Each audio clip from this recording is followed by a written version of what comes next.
Hola, ¿qué tal? Buenas tardes. Vamos a hablar de enfermedad diverticular. Entendemos que ella es la presencia de síntomas clínicos y complicaciones derivados de la diverticulosis, ¿ya?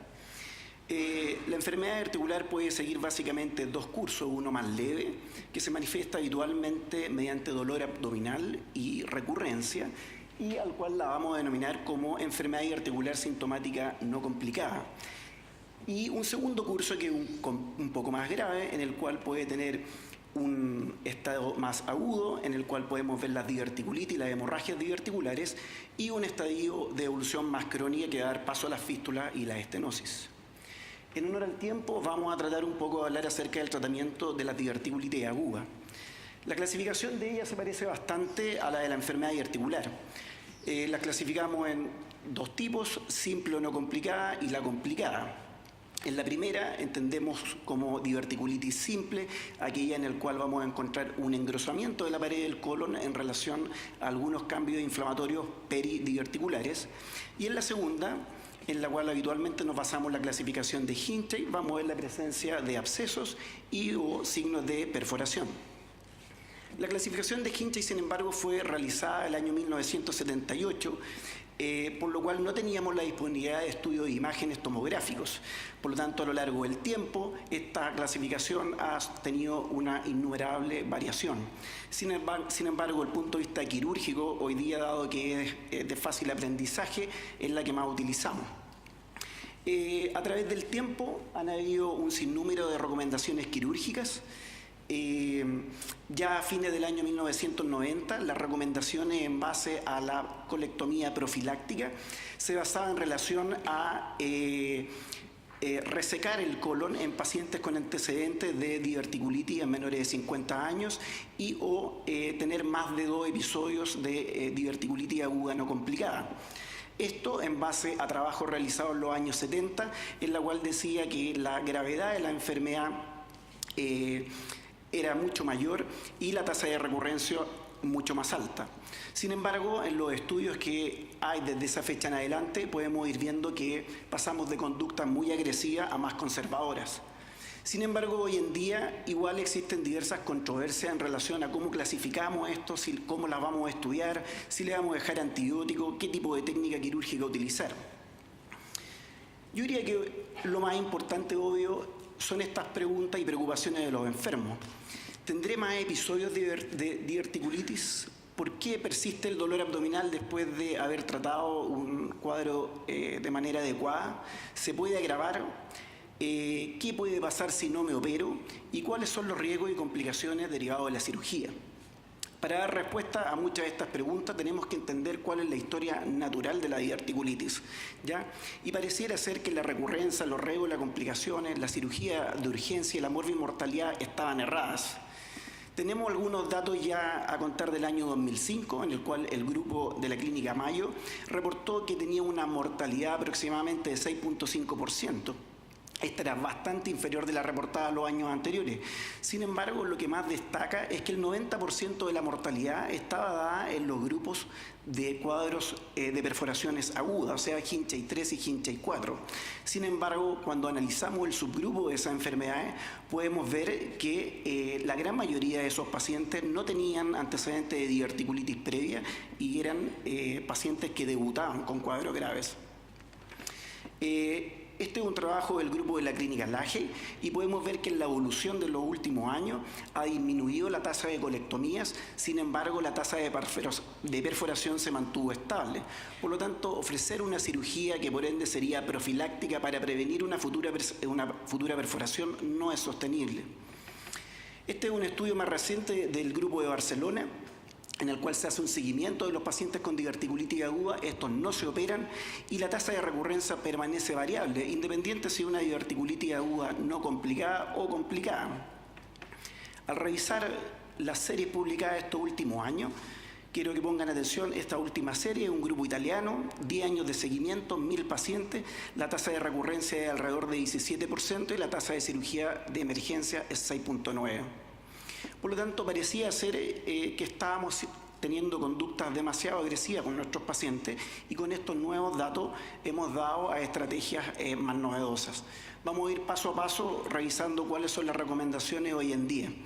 En enfermedad diverticular no complicada asintomática, la verdad es que cuesta mucho extraer datos, ya que se parece mucho a la sintomatología del síndrome de intestino irritable. Probablemente son los gastroenterólogos los que más pueden opinar aquí en el tema. Sin embargo, todos los tratamientos que se han propuesto, ya sea de régimen rico en fibra, uso de mesalazina, rifaximina y probióticos, no están recomendados en general por las asociaciones internacionales. En diverticulitis aguda no complicada, el tratamiento antibiótico ha sido la piedra angular del tratamiento. Estos últimos años hemos ido dando paso a tratar a estos pacientes de manera ambulatoria si tienen algunas condiciones como un dolor que sea tolerable, una buena tolerancia oral, que no tengan comorbilidades importantes y que tengan un soporte social que nos permita tratar a estos pacientes. Sin embargo, estos últimos años han salido un par de trabajos que la verdad es que sugieren que la diverticulitis aguda no complicada se trataría de un fenómeno más que nada inflamatorio y no perforante, por lo tanto no tendrían indicación de uso de antibióticos. Hay dos trabajos bien diseñados, uno es del grupo danés, en la cual se randomizaron 300 pacientes por cada grupo, y podemos ver que no hay diferencia significativa en relación a complicaciones, recurrencia y morbilidad. Este es un estudio más reciente, es un estudio del grupo holandés, publicado este año. Randomizaron 528 pacientes, también grupo de tratamiento antibiótico versus no antibiótico, todos ellos hospitalizados, y vimos que no hay diferencia significativa en readmisiones, recurrencia, colectomía, urgencia o mortalidad. Por lo tanto, ¿debiera realizarse una resección de colon de manera electiva después de un primer episodio de diverticulitis aguda complicada? La respuesta es no. Y probablemente tampoco debiera indicarse en el segundo episodio o tercer episodio. ¿Qué pasa en la diverticulitis aguda complicada, la Hinchey 1 o 2, que son abscesos pericólicos o intraabdominales más complejos? Bueno, el tratamiento es básicamente médico, en base a antibióticos y la disponibilidad de drenajes percutáneos en caso de colecciones de mayor tamaño. Pero ¿qué hacer si un paciente, una vez tratado el cuadro agudo, qué debemos hacer? ¿Se recomienda la colectomía profiláctica? Estos últimos años salió una serie de trabajos. Es un metaanálisis que aborda alrededor de más o menos 1000 pacientes, y podemos ver que hay una tendencia mínima a favorecer la colectomía, pero la verdad es que todas estas series tienen un sinnúmero de problemas estadísticos, son todas series retrospectivas de poco N de pacientes.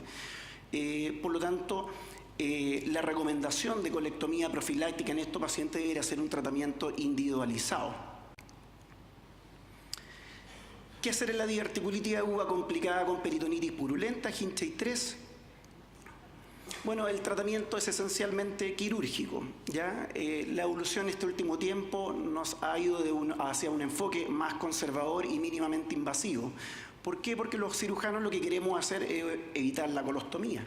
Sabemos que trae conflictos con la calidad de vida, muchos de los pacientes no se reconstituyen y la morbimortalidad asociada a la reconstrucción de tránsito no es poca. Sin embargo, al momento de elegir qué técnica quirúrgica emplear, tenemos que tener ciertas consideraciones que tienen directa relación con el enfermo.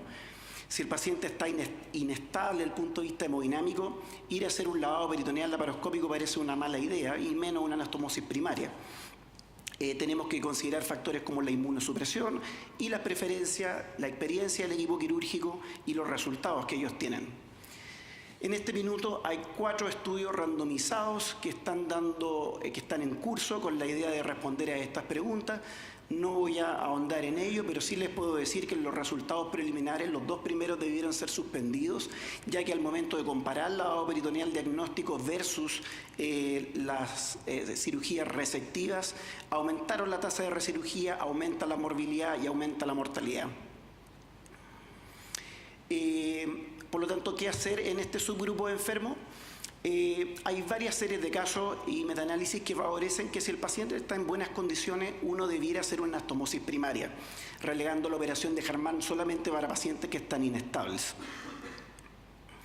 ¿Qué hacer en la diverticulitis aguda Con peritonitis fecaloidea, bueno, el estándar de tratamiento sigue siendo hoy en día la operación de Hermann, dado que este subtipo de diverticulitis tiene una gran morbimortalidad.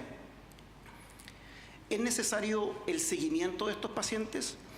La recomendación hoy en día está basada en opinión de expertos. No hay muchas series que estén basadas en la evidencia. En general la recomendamos después de las 6 semanas de iniciado el cuadro de diverticulitis. Existe cierta controversia si aumenta el riesgo de perforación en la fase aguda y la ventaja de realizar colonoscopía en el postoperatorio es que nos ayudaría a confirmar el diagnóstico y excluiría la patología neoplásica. Sin embargo, al revisar en el fondo algunos metaanálisis, podemos ver que la posibilidad de cáncer es básicamente mínima en la diverticulitis aguda no complicada y puede llegar hasta el 10% en la diverticulitis complicada. Por lo tanto, pareciera ser que la recomendación de seguimiento endoscópico debiera ser en este subgrupo de pacientes.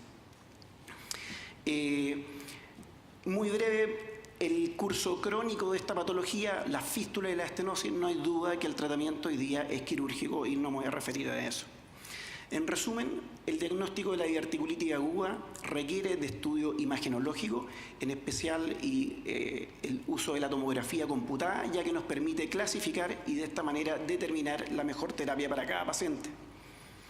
El número de episodios de diverticulitis aguda no complicada, que son el 70% de esto, no aumenta el riesgo de recurrencia ni aumenta el riesgo de perforación.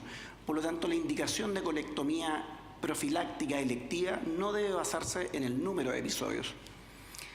Para apoyar el no uso de antibióticos en diverticulitis aguda no complicada aún requerimos de más estudios. Sin embargo, hay algunas sociedades europeas que ya lo tienen recomendado dentro de su terapéutica.